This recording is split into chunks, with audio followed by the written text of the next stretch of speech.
se escogió un domingo para esta solemne visita, y mi apuro fue grande cuando supe que debía acompañarme María Guerin, futura Sor María de la Eucaristía, por ser yo aún demasiado pequeña para ver las carmelitas. Sin embargo, yo tenía que encontrar la forma de quedarme a solas con la priora, y he aquí lo que se me ocurrió. Le dije a María que, ya que teníamos el privilegio de ver a la madre priora, debíamos de ser muy amables y educadas con ella, y que por eso debíamos confiarle nuestros secretos. Así que tendríamos que salir cada una un momento y dejar a la otra a solas con la madre. María creyó lo que le decía, y a pesar de su repugnancia a confiar secretos que no tenía, nos quedamos a solas, una después de otra, con la Madre María de Gondaja. Después de escuchar mi gran confidencia, la madre creyó en mi vocación, pero me dijo que no recibía postulantes de 9 años y que tendría que esperar hasta los 16.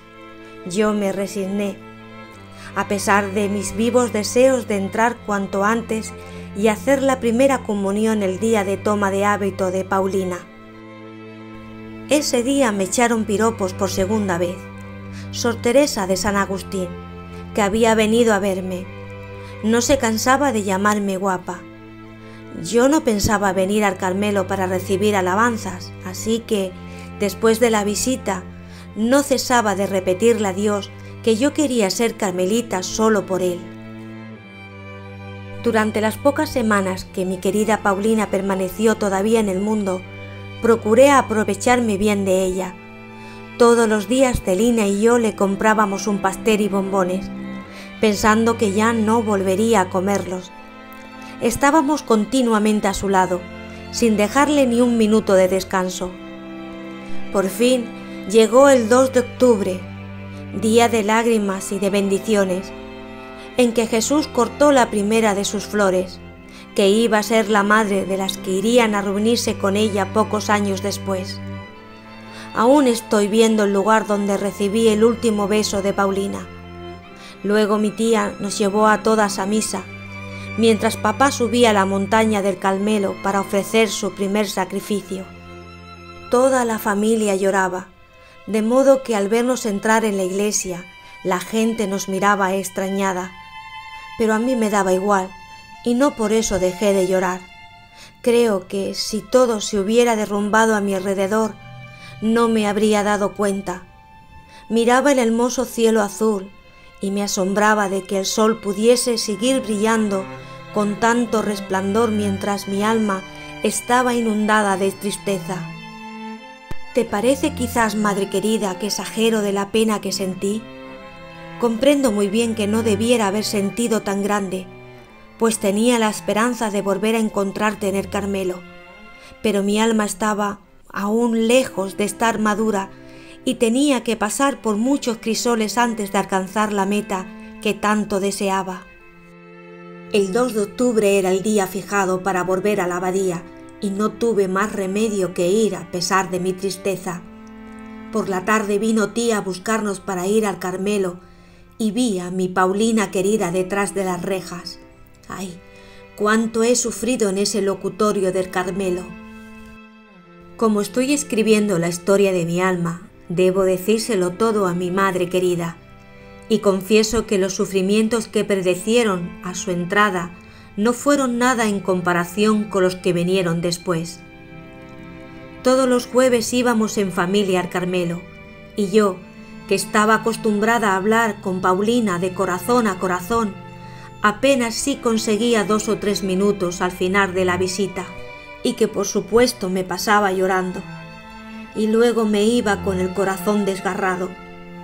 No comprendía que si tú dirigías perfectamente la palabra a Juana y a María, en vez de hablar con tus hijitas, era por delicadeza hacia mi tía. No lo comprendía, y pensaba en lo más hondo del corazón: he perdido a Paulina. Es asombroso ver cómo se desarrolló mi espíritu en medio del sufrimiento. Se desarrolló de tal manera que no tardé en caer enferma. La enfermedad que me aquejó provenía ciertamente del demonio. Furioso por tu entrada en el Carmelo, quiso vengarse de mí del daño que nuestra familia iba a causar en el futuro. Pero él no sabía que la dulce reinita del cielo velaba por su frágil florecilla, y que ella le sonreía desde lo alto de su trono, y que se aprestaba a calmar la tempestad en el mismo momento en que su flor iba a quebrarse sin remedio. A finales del año me sobrevino un continuo dolor de cabeza, pero que casi no me hacía sufrir. Podía seguir estudiando y nadie se preocupó por mí. Esto duró hasta la fiesta de Pascua de 1883. Papá había ido a París con María y Leonia, y mi tía nos llevó a su casa, a Celina y a mí. Una tarde mi tío me llevó con él y se puso a hablarme de mamá y de recuerdos pasados con tal bondad que me emocionó profundamente y me hizo llorar. Entonces me dijo que era demasiado sensible y que necesitaba mucho distraerme, y que mi tía y él habían decidido hacérnoslos pasar bien durante las vacaciones de Pascua. Esa tarde teníamos que ir al círculo católico, pero viendo que estaba demasiado cansada, mi tía me hizo acostar. Al desnudarme me entró un extraño temblor. Creyendo que tenía frío, mi tía me envolvió entre mantas y botellas calientes, pero nada pudo reducir mi agitación, que duró casi toda la noche. Al volver mi tío del círculo católico con mis primas y Celina, se quedó muy sorprendido al encontrarme en aquel estado, que juzgó muy grave, pero no quiso decirlo por no asustar a mi tía. Al día siguiente fue a ver al doctor Nota, quien juzgó como mi tío, que tenía una enfermedad muy grave, que nunca había padecido una niña tan joven como yo. Cuando papá volvió de París con mis hermanas mayores, y Amanda Roger, cocinera de la familia Wery, lo recibió con una cara tan triste que María creyó que me había muerto.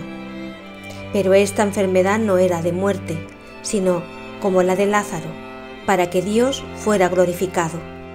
Y así lo fue, en efecto, por la admirable resignación de mi pobre papaíto, que creyó que su hijita se iba a volver loca o que se iba a morir. Lo fue también por la de María. ¡Ay, cuánto sufrió por causa mía! Y qué agradecida le estoy por los cuidados que tan desinteresadamente me prodijo. Su corazón le dictaba lo que yo necesitaba, y verdaderamente un corazón de madre es mucho más sabio que el de un médico, y sabe adivinar lo que conviene para la enfermedad de su hijo. La pobre María tuvo que venir a instalarse en casa de mi tío, pues era imposible trasladarme por entonces a los Bisonnet. Entretanto, se acercaba la toma de hábito de Paulina. Delante de mí evitaban hablar de ello, pues sabía la pena que sentía por no poder ir, pero yo hablaba de ello con frecuencia, diciendo que para entonces ya estaría lo bastante bien para ir a ver a mi Paulina querida. Y en efecto, Dios no quiso negarme ese consuelo, o mejor, quiso consolar a su querida prometida, que tanto había sufrido con la enfermedad de su hijita. He observado que Jesús no quiere probar a sus hijas en el día de sus esposales. Esta fiesta debe ser una fiesta sin nubes, un anticipo de alegría del paraíso. ¿No lo ha demostrado ya 5 veces? Pude pues abrazar a mi madre querida, sentarme en su regazo y colmarla de caricias. Pude contemplarla tan radiante con su vestido blanco de novia. Sí, fue un hermoso día en medio de mi oscura prueba. Pero aquel día pasó veloz. Pronto hube de subir al coche y me llevó muy lejos de Paulina, muy lejos de mi Carmelo querido. Al llegar a los Bisonnet, me hicieron acostar a mi pesar, pues aseguraban que estaba totalmente curada y que ya no necesitaba más cuidados. Pero ay, solo estaba todavía en los comienzos de mi prueba. Al día siguiente volví a estar igual que antes, y la enfermedad se agravó tanto que según los cálculos humanos no tenía remedio. No sé cómo describir una enfermedad tan extraña. Hoy estoy convencida de que fue obra del demonio, pero durante mucho tiempo después de mi curación creí que me había puesto enferma adrede, y eso fue para mi alma un verdadero martirio. Se lo dije a María, que me tranquilizó lo mejor que pudo con su bondad habitual. Lo dije en la confesión, y también allí mi confesor intentó tranquilizarme, diciéndome que no era posible que hubiese simulado estar enferma hasta el punto que yo lo había estado. Dios, que sin duda quería purificarme y sobre todo humillarme, me dejó en este martirio íntimo hasta mi entrada en el Carmelo, donde el Padre de nuestras almas barrió como con la mano todas mis dudas, y desde entonces estoy totalmente tranquila. No es extraño que temiese haber fingido esta enfermedad sin estarlo, ¿verdad? Pero decía y hacía cosas que no pensaba. Parecía estar casi siempre en delirio, diciendo palabras que no tenían sentido, y sin embargo estoy segura de que no perdí ni un solo instante el uso de la razón. Con frecuencia parecía estar desmayada sin hacer el menor movimiento. En esos momentos me habría dejado hacer de todo lo que hubieran querido, incluso matarme. Sin embargo, oía todo lo que se decía a mi alrededor y todavía me acuerdo de todo. En una ocasión me aconteció estar mucho tiempo sin poder abrir los ojos y abrirlos un instante al encontrarme sola.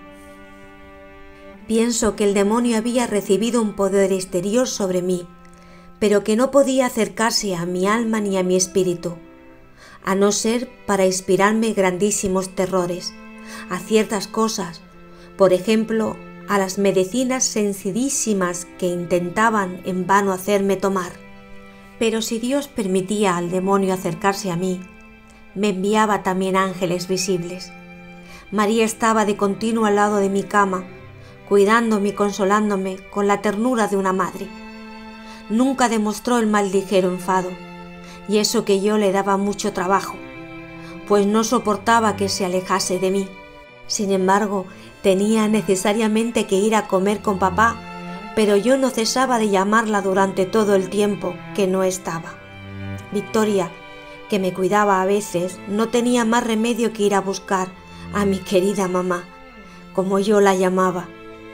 Si María quería salir, tenía que ser para ir a misa o para ver a Paulina.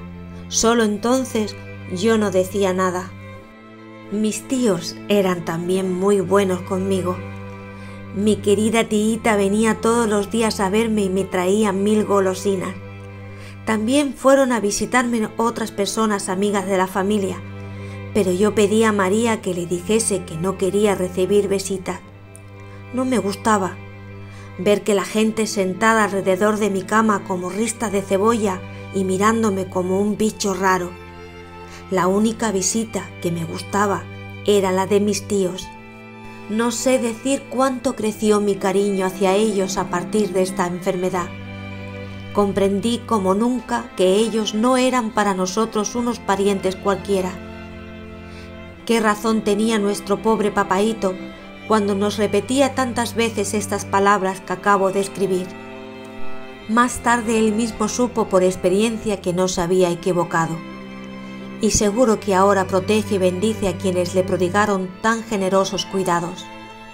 Yo aún estoy desterrada, y no sabiendo cómo demostrarle mi gratitud, solo tengo una manera de aligerar mi corazón: rezar por estos familiares queridos que fueron y que siguen siendo tan buenos conmigo. La paz de Dios reina entre todos.